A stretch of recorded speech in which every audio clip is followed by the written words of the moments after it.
لله رب العالمين والصلاة والسلام على رسوله الأمين وعلى آله وصحبه أجمعين أما بعد أعوذ بالله من الشيطان الرجيم بسم الله الرحمن الرحيم وقل جاء الحق وزهق الباطل إن الباطل كان زهوقا قال رسول الله صلى الله عليه وسلم بدأ الإسلام قريبا فسيعود كما بدأ ارتكبت هل الخطأ غير عسر وعداد لك أشكو فيه يا سيدي خير النبي أنت منجينا غدا من شفاعتك الصفا من لنا مثلك يا سيدي خير النبي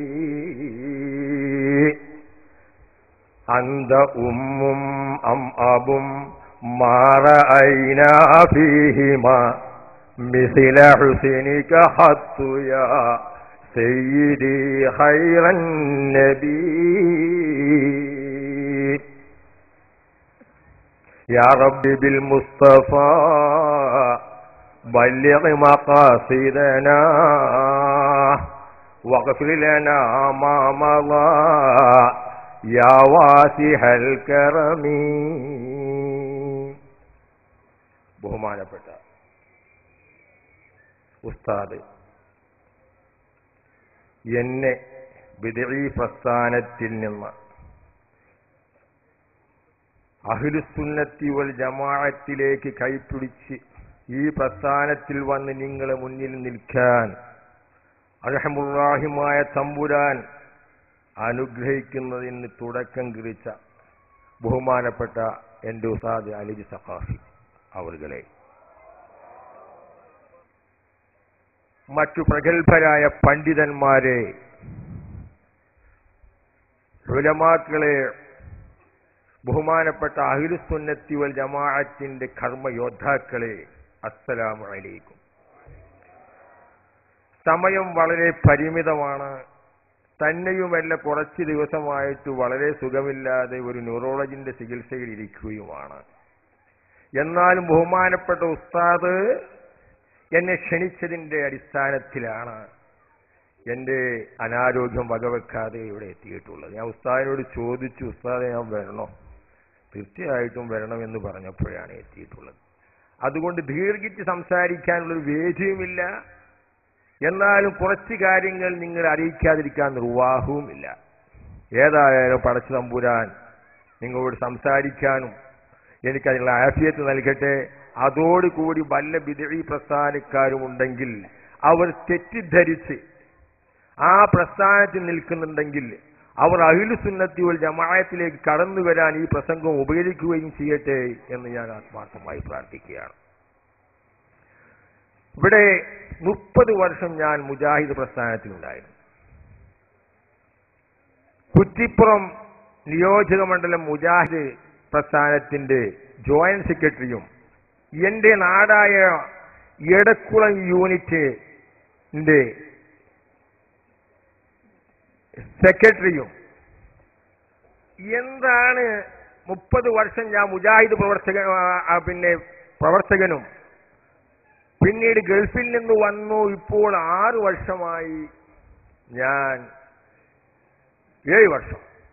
അതിൻ്റെ ഇടയ്ക്ക് വന്നപ്പോൾ കുറ്റിപ്പുറം മണ്ഡലം മുജാഹിദ് കമ്മിറ്റിയുടെ ജോയിന്റ് സെക്രട്ടറിയും എടക്കുളം യൂണിറ്റിന്റെ സെക്രട്ടറിയും അതോടുകൂടി തന്നെ എടക്കുളം ദാറുൽ ഹുദ മദ്രസ മുജാഹിദിന്റെ മദ്രസയിലെ സദർ മുദരിസും പരിസരത്തുള്ള തിരൂര്, കുറ്റിപ്പുറം, കുറ്റൂര്, അല്ലൂര് പോലത്തെ സ്ഥലങ്ങളിൽ ഖതീവായിട്ടും ഞാൻ സേവനമനുഷ്ഠിച്ചിട്ടുണ്ട്. ഒരു കാര്യം ഞാൻ തറപ്പിച്ച് പറയാൻ ആഗ്രഹിക്കുകയാണ്. മുജാഹിദിന്റെ കൊമ്പ് വെച്ച വമ്പന്മാരോട് ഞാൻ വിനയത്തിന്റെ ഭാഷയിൽ ചോദിക്കാൻ ആഗ്രഹിക്കുന്നു. നിങ്ങളുടെ വിശ്വാസം വളരെ അസ്ഥാനത്താണ്. കാരണം അതെനിക്ക് മനസ്സിലായത്, ഞാൻ നാട്ടിൽ നിന്നപ്പോൾ എൻ്റെ ഒരു സുഹൃത്തും എടക്കുളത്തെ മുജാഹിദിന്റെ പ്രസിഡന്റുമായ, എൻ്റെ നാട്ടിലെ മുജാഹിദിന്റെ പ്രസിഡന്റുമായ കുഞ്ഞാവ ഹാജി നല്ല സമ്പന്നനുമാണ്. ഇപ്പൊ ഈ സമ്പന്നർ ചില ആളുകളാണ് മുജാഹിദിലേക്ക് കടന്നു വരുന്നത്. എന്താണ് അതിന്റെ കാരണം എന്ന് അന്വേഷിച്ചപ്പോൾ പിടുത്തം കിട്ടിയത്. കാരണം ഗൾഫിൽ പോയിട്ട് കുറെ കാശുണ്ടാക്കി വരും. അങ്ങനെ വരുമ്പോൾ നാട്ടിൽ വന്നാൽ മഹല്ലത്തിന്റെ കമ്മിറ്റിയിൽ പഴയ ആൾക്കാരും കാരണന്മാരൊക്കെയാണ് മഹല്ലത്ത് ഭരിക്കുക. മഹല്ലത്തിന്റെ കമ്മിറ്റിയിൽ ഇവർക്ക് വ്യക്തമായ വലിയ അധികാരമൊന്നും കിട്ടൂല. ഒരു പ്രസിഡന്റോ സെക്രട്ടറിയോ ജോയിന്റ് സെക്രട്ടറിയോ ഒന്നും ആക്കിയിട്ടിടൂല. അപ്പൊ ഈ കായം ഉണ്ടാകുമ്പോൾ ഒരു കിബറുണ്ട് കൂടാ. എന്നാ അപ്പൊ നല്ലത് ഇറ്റങ്ങളെടുത്ത് കാണു പോലെ തവസ്സുലും ഇസ്തിഗാസയും ഇജ്മാഉം ഖിയാസും ഒന്നും മനസ്സിലാക്കിയില്ല ഈ പോണത്. നിങ്ങൾ മനസ്സിലാക്കണം. ഇന്നാ നല്ലത് മുജാഹിദിലായാൽ ഈ സുന്നികളൊരു പാഠം പഠിപ്പിക്കണം. അങ്ങനെ കുറെ ആള് മുജാഹിദായിട്ടുണ്ട്. അങ്ങനെയാണ് ചില സാഹചര്യത്തൊക്കെ ഇപ്പൊ ഇങ്ങനെ മുന്നിട്ട് വരണത്. 2-3 ഉണ്ടാവുള്ളൂ, മുളപ്പിച്ചു നോക്കുക.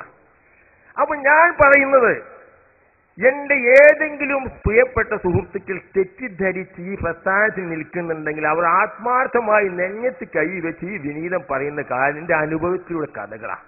ഞാൻ ഇവിടെ ഖുർആനും സുന്നത്തും ഹദീസൊക്കെ ബഹുമാനപ്പെട്ട ഉസ്താദന്മാർ രണ്ടാൾ പറഞ്ഞു തരും. ഞാൻ ഈ മുജാഹിദ് പ്രസ്ഥാനത്തിൽ നിന്നിട്ട് എനിക്കുണ്ടായ അനുഭവങ്ങൾ അതാണ്.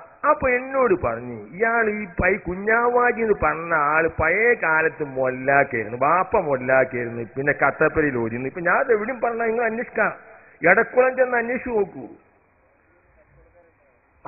ബാംഗ്ലൂർ മദ്രാസിൽ കച്ചവടക്കാരനും അറിയാം, ഉസ്താദിനറിയാം. അങ്ങനെ അദ്ദേഹം വന്നപ്പോൾ ഞാൻ മരിച്ചുപോയി. ഏതായാലും അയാൾ അങ്ങനത്തെ അവസ്ഥയിലായിരുന്നു.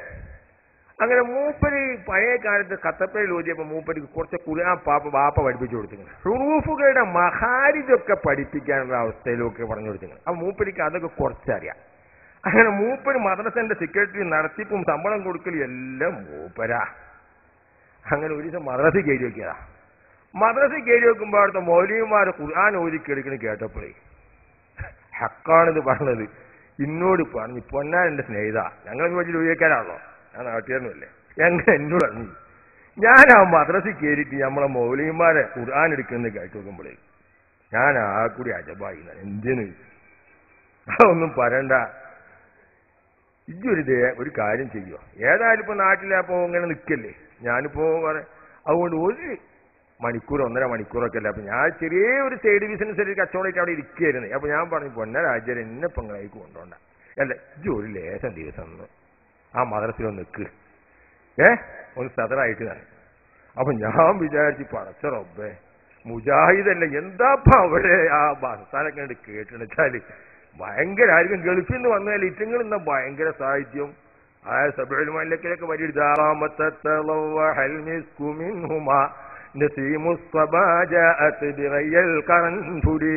അതൊക്കെയാണ് ഒരു പാടിത്തരല്. ആ 2 തരുണിമണികൾ എന്നപ്പോൾ ഇതാ കാമത്തെ തളവ്വഅൽ ബിസ്മു മിൻഹുമ, അവരിൽ നിന്ന് കസ്തൂരിയുടെ പരിമളം അടിച്ചു വീശിയിരുന്നു.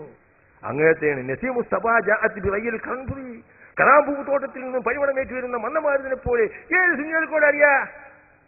ഇതൊക്കെ ചോദ്യം. കാരണം ഒരു തലയെ കെട്ടി അടക്കല്ലേ ഇവർക്കുണ്ടെങ്കിൽ എങ്ങനെ സാഹിത്യക്കാരിയാ ഇപ്പം കെട്ടികൾ. അതുപോലെ തന്നെ പിന്നെ അതുപോലെയുള്ളതായിരിക്കുന്ന അങ്ങനത്തെ അശീലങ്ങൾ